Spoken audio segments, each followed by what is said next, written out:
Alright guys, the time has come. I'm here with a review of Ignite Me by Tahereh Mafi, and to do it I thought I would come to Minami Koen, which is a park about 10-minute bike ride from where I live, because right now the plum blossoms are starting to emerge. These are plum blossoms, not cherry blossoms, which I know are more famous for Japan, but honestly I think I prefer the plum blossoms because they smell divine. There's a really heady smell around plum blossoms. And the reason I've come here is because this trilogy, this is the third and final book in the Shatter Me trilogy by Tahereh Mafi. This book is all about the character development of the protagonist, Juliet. When we first see Juliet in Shatter Me, she has been in solitary confinement for a year. She is starved for touch and affection. Touching her usually kills people, so she is starved for physical contact and just love in general. And all through Shatter Me, and also in Unravel Me, there are strike-throughs for a lot of her thoughts. Just so many strike-throughs, because she's afraid of so much. She's afraid of herself, she's afraid of her powers, and it's not just the touch, she's also incredibly strong. And you know, the cover art for the first book is kind of darker than this. The eyelashes are these barren black trees, and then in Unravel Me, the eyelashes are these sort of frozen icicles, because Juliet is just afraid to move, afraid to act, afraid to do damage. She is afraid so much. But in this book, as you can see from this beautifully lush cover art with the flowers blooming in her eyes, the vines hanging from her lashes, she has come full circle, she's bloomed, and it seemed right that I do that with spring in the air as it is over here. It is a dystopian trilogy, but the romance aspect way outweighs the dystopian. The world really isn't that well developed at all. This is all about feelings, as Kenji, one of the best characters in it, would tell you. This is all about feelings, and I didn't mind that. I really loved this series. A lot of people have talked about the lyrical writing style, and I agree. I think the writing is beautiful, but you know, that strength is also sometimes its weakness, because certainly the first book and some of the second book was really purple prose, lots of similes that yeah, I wasn't too keen on. There was one where she, this is not a direct quote, but it's in Juliet's perspective, "I fell off a ladder holding a paintbrush dipped in red." Basically meaning she blushed furiously, and I didn't really appreciate that, that description very much. And sometimes I feel like Tahereh Mafi got a bit carried away with her lyricism, but overall it was really beautiful. And the best part of this series has been a love triangle, a somewhat unexpected love triangle, I would think, going just based on the first book.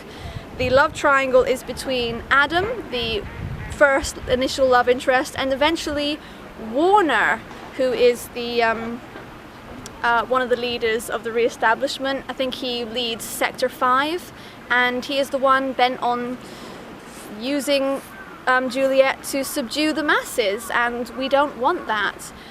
There are novellas to accompany this. Between Shatter Me and Unravel Me, there is a novella called the first novella is called Destroy Me, and it's told from Warner's perspective, and that really kind of helped a lot of readers to fall in love with Warner by the second book. And then between the second book, which is Unravel Me, and this book, there's another novella from the viewpoint of Adam, and there is a Team Adam, although after reading that novella, I don't know how anyone failed to decamp, because I felt reading that novella that Juliet should definitely be with Warner.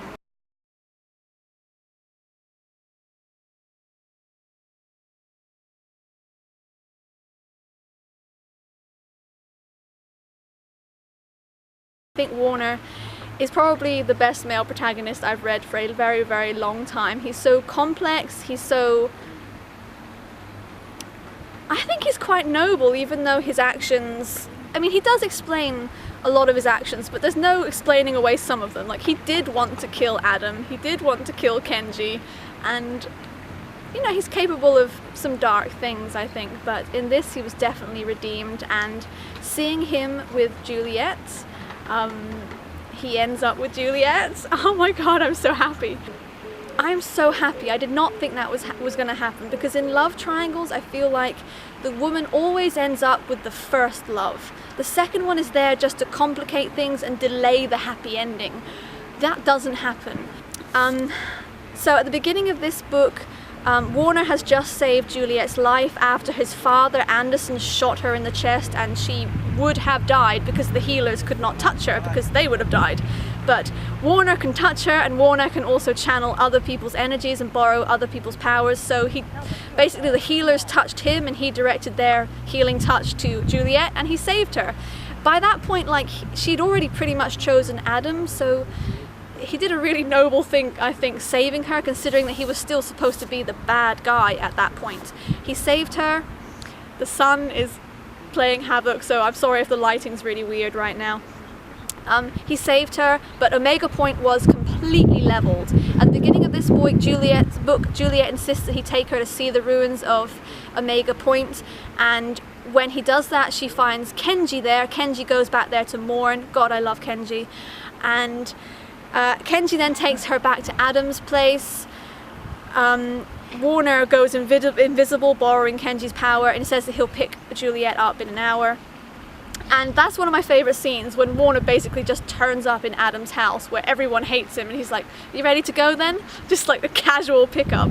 Another favourite scene is when he leaves her again at the house. He leaves her with this panic button, and during a really heated scene with Adam, like an argument, I mean, not like passion, there's no passion between them anymore, she's just pressing this button repeatedly, and he arrives and he just like breaks into the door and just like, "Juliet, Juliet!" He's such a Romeo in that moment, and everyone is so shocked to see Warner that way, the way that only Juliet has ever seen him before, because they never even knew he could feel the way that he obviously feels about her, because she's the only one that he's ever shown feelings for.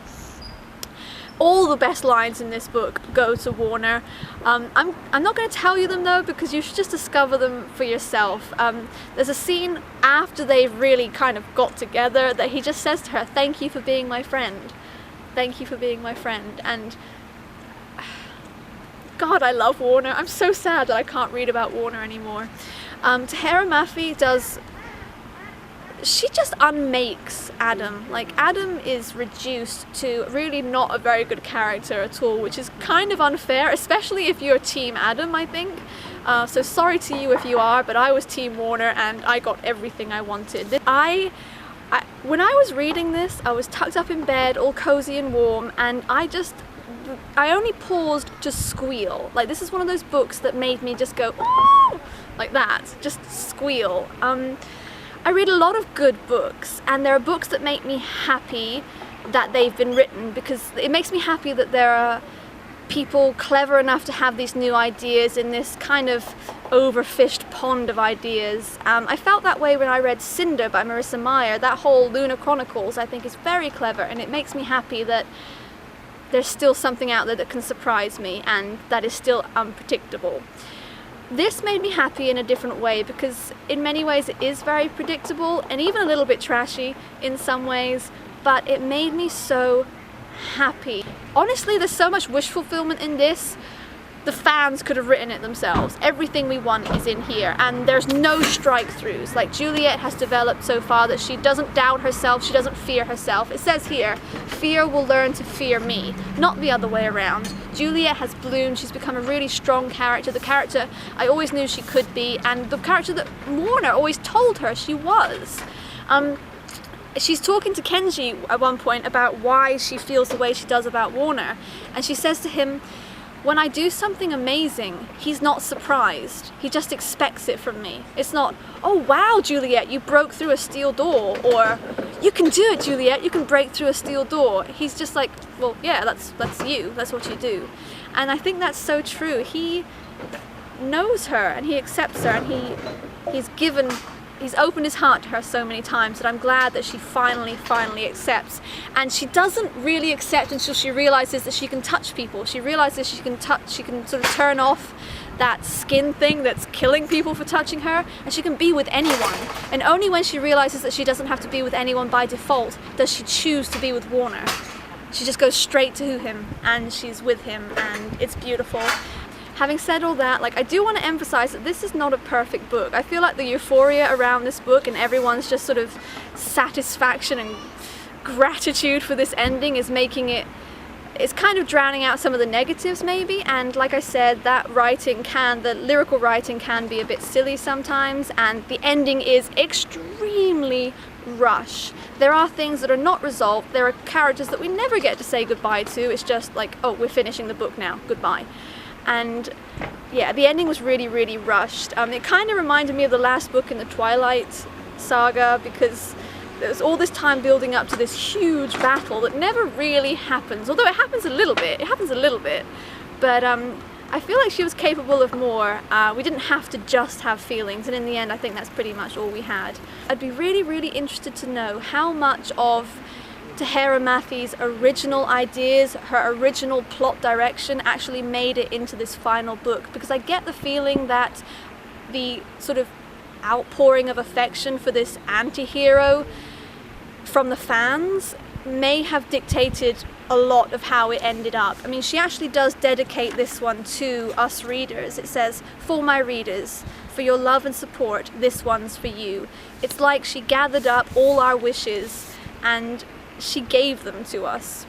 I really want her to write more. There's definitely scope for more. There are so many more battles ahead. Let me know what you thought of this book. I unreservedly give it 5 stars.